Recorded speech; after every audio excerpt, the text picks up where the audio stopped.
그리스도의 풍성하신 은혜와 사랑이 늘 함께 하시기를 바랍니다.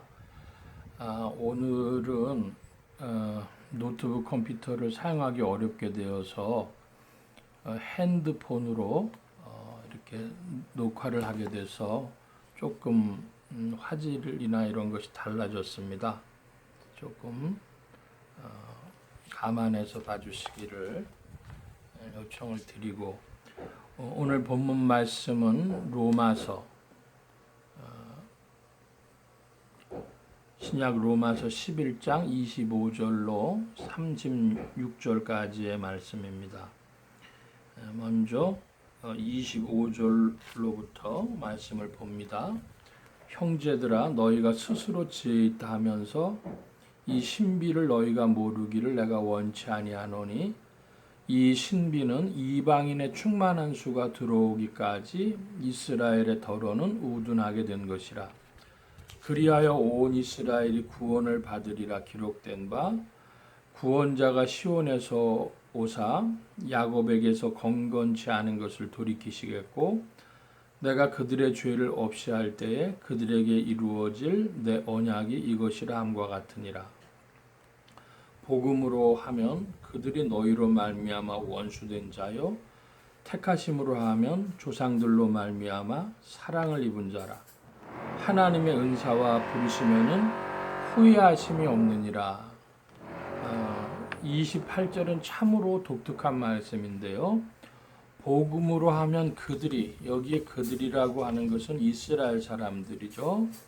이스라엘 사람들이 너희로 말미암아 원수된 자다. 복음으로 말미암아서는 원수된 자인데, 택하심으로 하면 조상들로 말미암아 사랑을 입은 자라. 기독교인들하고 그리스도인들하고 유대인들의 관계는 한편으로는 원수요, 한편으로는 하나님 안에서 사랑을 입은 자라는 겁니다. 참 이상한 그런 말씀이 되겠습니다.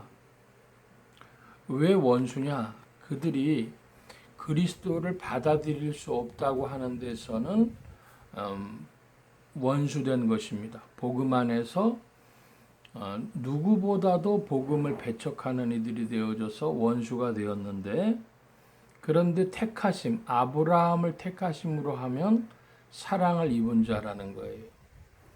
큰 틀로 세 가지로 이스라엘 백성들, 아브라함의 후손을 살펴볼 수 있는데, 첫째로는 하갈로 말미암은 이스마엘, 그리고 사라로 말미암은 이삭, 그리고 그두라로 말미암은 자식들. 그런데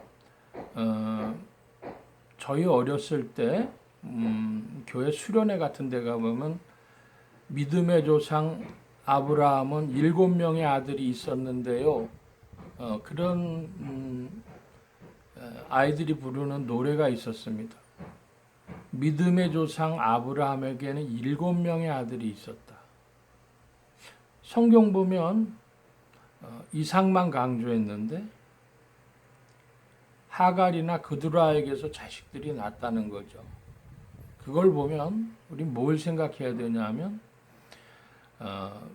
야곱에게서 난 자식들에게도, 그러니까 이삭의 아들인 야곱에서 12지파가 나왔는데, 그 12지파 중에서도 사실은 외형이 그렇지, 로마서 9장 말씀으로 가보면 그 이스라엘이 혈통을 따라서 다 언약의 사람들이 아니었던 겁니다. 그 후로도 마찬가지고, 예수님 당시에 와서는 유대교가 실상은 가짜 유대교에 가까웠고, 기독교라고 하는 종교의 틀을 입고도 기독교의 이름만 올려놓은 사람, 혹은 십계명을 지키고 주일 성수를 하고 해도 율법으로만 지키는 사람, 그 사람들은 언약의 사람들이 아니고 그리스도 예수를 자기의 마음 중심에 모신 이들이 그리스도인들이죠. 그래서 이 율법이라는 외형을 가지고 있었던 유대인들은 복음으로는 사실은 복음의 원수와 같은 자리에 있었습니다. 그리스도를 누구보다 배척했다는 데서. 그러나 아브라함의 혈통으로 내려와서는 하나님의 사랑을 받은 자 중에 있었으니까 이 하나님의 사랑을 받은 자들 중에서 그들이 그리스도를 깨닫고 바꾸어지면 그들은 복음 안으로 들어오게 되는 것입니다. 하나님의 은사와 부르심에는 후회하심이 없느니라. 하나님의 부르심에는 후회하심이 없다. 우리 이것 이 한 구절 정도는 암송해 두는 것도 좋겠습니다. 하나님의 은사와 부르심에는 후회하심이 없느니라. 하나님의 부르심, 하나님의 선택, 하나님의 예정, 그런 것입니다. 30절입니다. 너희가 전에는 하나님께 순종하더니 이스라엘이 순종하지 아니하므로 이제 긍휼을 입었는지라.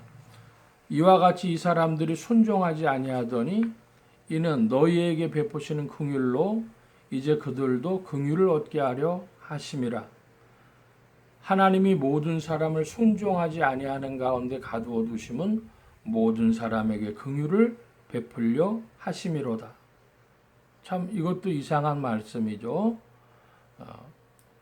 순종치 아니하는 자리에 두신 것은 사실은 긍휼을 베풀어 주시려고, 그들이 깨어지고 녹아질 때 하나님의 은혜가 더욱 깊이 풍성히 충만하도록 온전히 영광을 받으시는 겁니다.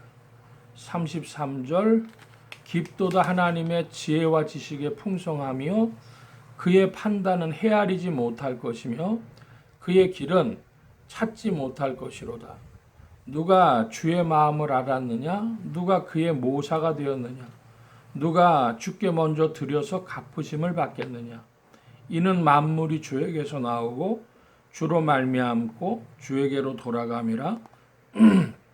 그에게 영광이 세세에 있을지어다. 아멘.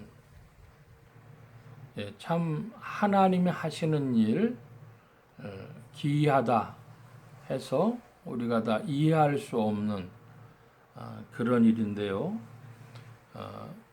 이 지금 유대인과 이스라엘에 대한, 유대인과 이방인에 대한 하나님의 경륜, 그것을 깊도다 하나님의 지혜와 지식의 풍성하며 하고 바울은 찬탄하고 있습니다.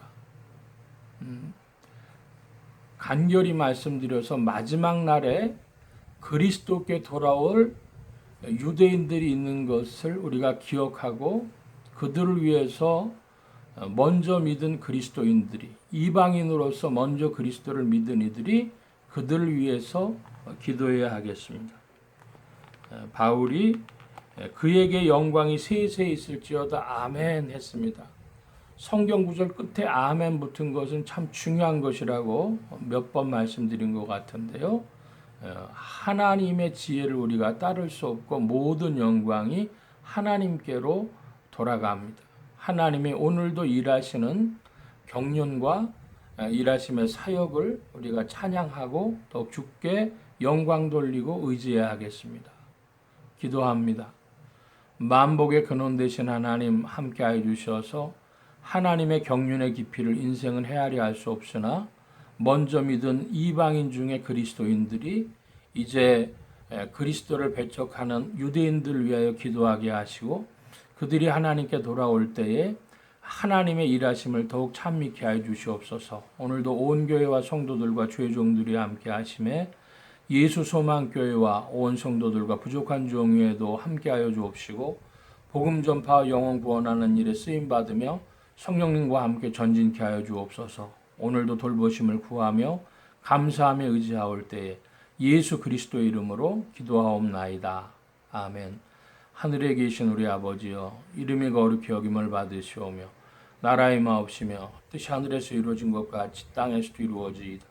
오늘날 우리에게 일용할 양식을 주옵시고 우리가 우리에게 죄 지은 자를 사하여 준 것 같이 우리 죄를 사하여 주옵시고 우리를 시험에 들게 하지 마옵시고 다만 악에서 구하옵소서. 되게 나라와 권세와 영광이 아버지께 영원히 있사옵나이다. 아멘.